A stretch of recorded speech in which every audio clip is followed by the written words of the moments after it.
Hi all, my name is Laura Chotkevys with And Palm. and I'm Brett Chotkevys. And we are coming at you today with our Q&A. We have two questions from the community as far as how to build your own assisted living mansion. And so we have two questions here for you. The first one is from Tatiana, and she says she is looking into buying a 3,000 square foot house in the Central Texas area. And she's asking, how do I know if it is good for assisted living? Well, that's a good question. There's a few different things that I would look at here. First of all, can you do the deal? So I go through my due diligence checklist, right? I'm going to talk to the city, the county. I'm going to talk to the fire marshal. I'm going to talk to the health department. I'm going to check the state. So I got to go through all of those things to find out if I can even do the deal in there. So she says she's buying a house. So is it residentially zoned? Is that areas, that cities, that counties that going to let you do this kind of deal? And I don't like to do residentially zoned deals. I like to be outside of the residential zoning. I want to be either in a non-zoned area, or I want to be in multifamily or light commercial or mixed use, something like that, because I don't want to be limited to 6 or 8 or 10 beds, right? I want to do 16 beds. So I would start there. Can I do this? We have a due diligence video and checklist on our website, palm.university. You can check that out. But after I figured out my due diligence, okay, you're starting with a 3,000 square foot house. So there's my next question is, okay, 3,000 square feet, I can get a nice 6 bed, 7 bed in there. And again, I don't want to do that, right? I don't believe that model. I don't think it makes any money. I want to have, 14, 16, 18 beds. So how do I get that? I'm not going to get it with 3,000 square feet. I think for 16 beds, probably the minimum square footage you're going to need is probably 6,000. It would still be tight with 6,000, right? You probably would not have bathrooms. You probably have smaller rooms, but you can have probably 15, 16 rooms. Ideally, I think, can you get to 7 or 8,000 on something like that? So if you're starting with 3,000 square feet, can you just make that whole 3,000 square feet your common area, right? Your kitchen, your office, your great room. And then can you maybe do like an addition, like one way, an addition one way, and put 8 bedrooms one way, 8 bedrooms another way, and do just a big addition, right? Can you get another 2,000 square feet hall, like with 8 bedrooms one direction and another one with the other way?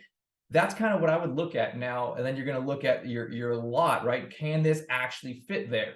And then what are my setbacks? Where am I going to put parking? There's a lot of things like that. So when I'm looking at an old like ranch style home and I'm thinking I want to convert this, I want to do an addition, I'm looking for a single story, right? I don't want to have a 2-story. It's just not going to work. So I want to have a single story, and I want to have a lot of space. In addition to the size of the building, you need a lot of parking. So you're going to need a lot of parking. Then the next question is utilities, right? Am I on city water? Am I on the city sewer? And if you're not on sewer, you need septic. You probably have to go commercial septic, which you need a lot of space for that kind of stuff. So now I need a big amount of space. So I'm going to be looking for single story older ranch homes that I can convert, do an addition. And maybe like, is there some type of bonus rooms that I'm looking for? Patios that are already there that I can enclose, a front porch that I can take, some type of sunroom, or like a detached garage that I can convert into. So I'm looking for like kind of bonus space that I can absorb and make part of the building as well. So follow-up question on that. Yeah. So what do you think is the minimum lot size for a, say, 16 bed residential assisted living home? I think probably half acre would probably be tiny. You're squeezing it in. Maybe you can get it in a half acre. Now you can actually do it, right? But best case scenario, this is probably the smallest, just based on the parking, right? You're going to have home health and hospice, and they all come at the same time. They all get there at like the 10 o'clock, 11 o'clock in the morning. And so all of a sudden you have like 6 cars plus all your staff. And when your staff are turning, right, your shifts are coming, you have 3 staff there, 3 staff coming and going. So now you have an extra 6 staff. You might have like 12 cars at one point. So like, where do you physically put 12 cars, and how do they get in and out? So I think parking is really big, but also the size of the building. You don't want to, if you can have a little bit bigger on the bedrooms, you'll be able to charge an extra 500, 750 bucks.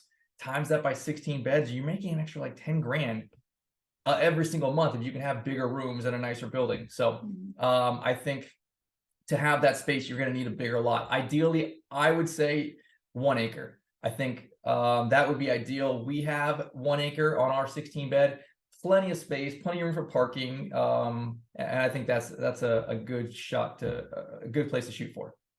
Awesome. All right, so our next question is coming from Garrett, and he asks, what is the best caregiver schedule? So I don't know if there is a best schedule. I think it just depends on what you want and what you think works best for your team and for your residents in your home. So we kind of looked into this when we first started. A lot of people were pushing the 12-hour shifts. And what I didn't like about that was that if someone calls out, then you have a 12-hour shift that you have to fulfill. And so we work on the 8-hour shift schedule. And so we do the 6 a.m. to 2 p.m., the 2 p.m. until 10 p.m., and then the 10 p.m. until 6 a.m. And I feel like it works really, really well. If someone calls out, I can easily replace somebody else with an 8-hour shift. We have 2 caregivers on per shift. So 2 caregivers on for the morning, 2 for the mid, and 2 for the night as well. I've heard a lot of individuals say they only do 1 individual at night. I guess it just depends on how many residents you have in your home. So, and with each shift, we have certain tasks that they have to, I guess, check off their list, cleaning or changing sheets or doing laundry. And so we'll share that task list with you as well. But the 8-hour shifts, I feel, work the best for our home. Yeah. So we do that, and then we have a chef. So we run 1 chef, and he's between 40 and 50 hours a week. So he runs 5 full days plus a half day. So I believe Monday's his day off, and Sunday he comes in just for a half day. So he's prepping the next 3 meals, that dinner, and then the day off, he's prepping those meals. So we like it so his shift is 9:30 to 6:30. I want hot food for lunch and dinner. And then we do kind of more buffet style or continental breakfast style fruit and pastries and stuff in addition to like some type of hot breakfast, but that's been made the day before. A lot of people will do it the opposite way, where they're cooking hot breakfast and then hot lunch, and then they're like prepping dinner like some type of casserole. For me, I don't like that. I kind of hate casseroles. I think it's a little bit maybe too country for my style, and I want to have an upscale, like, nice meal. So I think it's better to push the chef back a little bit later and have the caregivers take care of some kind of simple continental style breakfast. So that's another thing I wanted to mention was there are a lot of other homes that don't have a private chef. They actually have the caregivers cook the meals. And that was something that we didn't want. I think that one of the biggest complaints in assisted living is the food.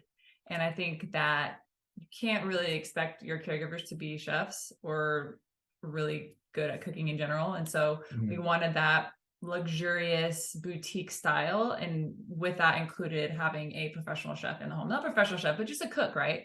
And so we didn't want to take the girls, our caregivers, away from doing their task of caring for our loved ones in the home. And so that's what they focus on, is the care, and we want our chef to focus on the food.